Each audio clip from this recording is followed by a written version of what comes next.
ওয়া ইজা হাদর আল কিসমাতা উলুল কুরবা ওয়াল ইয়াতামা আওয়াল মাসাকিনু ফারজুকুহুম মিনহু ওয়াকুলুহুম কাওলাম মারুফা।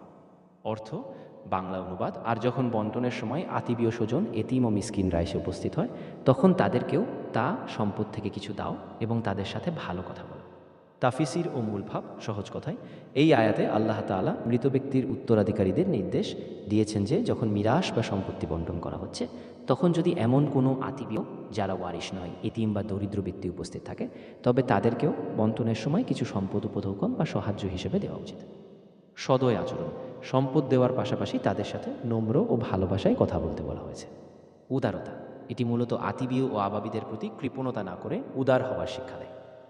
ফজিলত ও উপকারিতা: আতিবীয়তার সম্পর্ক রক্ষা: এই আয়াত আমল করলে আতিবীয় স্বজনের সাথে সম্পর্ক অটুট থাকে এবং পারস্পরিক সহানুভূতি বাড়ে।